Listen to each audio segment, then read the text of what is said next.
Assalamualaikum semua. So ini adalah sambungan part yang kedua exercise nombor 8. So part yang pertama kita telah dapat dua persamaan iaitu daripada KCL iaitu I3 sama dengan I1 tolak I2 dan persamaan yang kedua kita dapat daripada KVL dekat loop yang pertama. Kita dapat 6.5 I1 tolak 5 I2 sama dengan 6.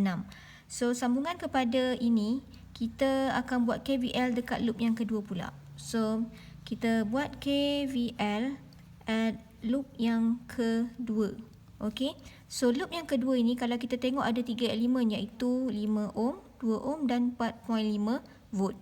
Okey. So, disebabkan kita buat dia arah current dia arah jam. Okey. Maka kalau kita tengok sini, I2 ini adalah naik ke atas. Okey. So, I3 menghala ke bawah. Maka bila kita nak buat KVL dekat loop kedua ni, kita akan nampak bahawa I2 akan jadi, I3 ni akan jadi negatif disebabkan oleh perbezaan arah current. Maka kita akan dapat V sama dengan IR. So, I sama dengan negatif I3, R adalah 5. Maka kita akan dapat 5 I3. Okey. So bila dia lalu sini dia akan nampak dia akan jumpa 2 ohm. So 2 V sama dengan IR. So I adalah I2, R adalah 2. So dia akan tambah 2 I2. So tambah dengan bila dia masuk sini jumpa positif maka tambah dengan 4.5 sama dengan kosong. So kita boleh kembangkan equation ni dengan memasukkan equation yang pertama ke dalam equation yang ini. So kita akan dapat negatif 5 I1 tolak I2 tambah 2 I2 sama dengan yang 4.5 ni kita alih ke kanan, kita akan dapat negatif 4.5.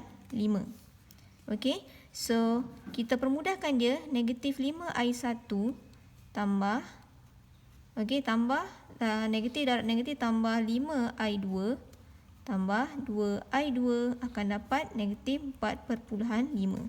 Okey, so kita satukan I1 dengan I2. So, kita akan dapat negatif 5 I1 tambah 7 I2 sama dengan negatif 4.5.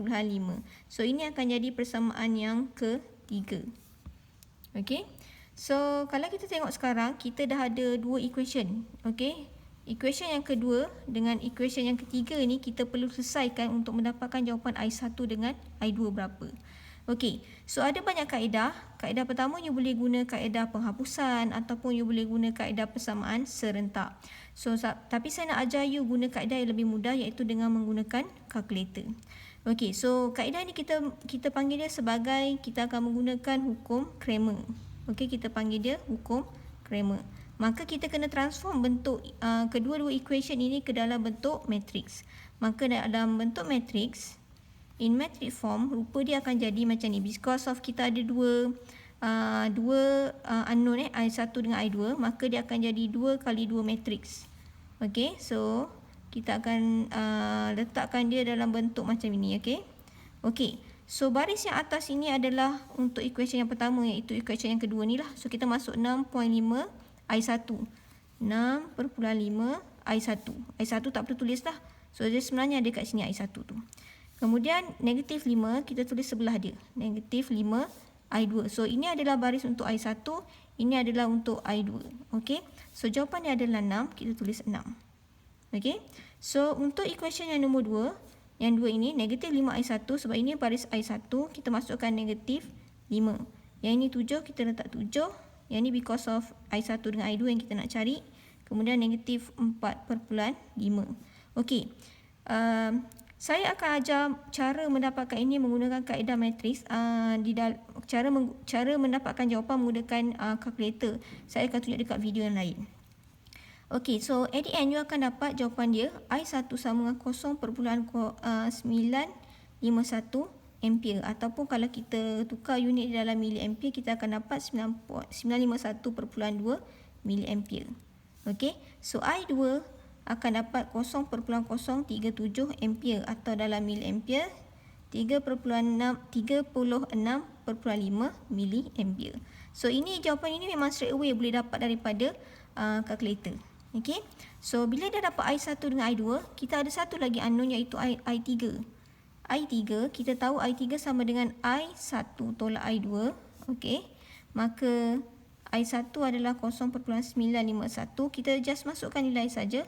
0.037. Maka kita akan dapat I3 adalah 0.914 ampere. So, ini adalah jawapan bagi I3. So, berbalik kepada soalan. Soalan minta cari I1. Kita dah dapat I2 dan I3. Dan soalan kedua minta you cari voltan dekat 5 ohm resistor. So, kita tahu voltan, untuk mencari voltan kita tahu menggunakan formula Ohm's law. V sama dengan IR. Maka V yang lalu dekat sini adalah, V untuk mendapatkan V sini, I yang lalu kat sini adalah I3. Maka V bagi 5 ohm bersamaan dengan I3 darab dengan R dia. Maka kita masukkan nilai lah. I3 tadi adalah 0.914 darab dengan R tadi adalah 5. Maka jawapan yang terakhir kita akan dapat 4.57 volt. Okay. So, sekian. Terima kasih.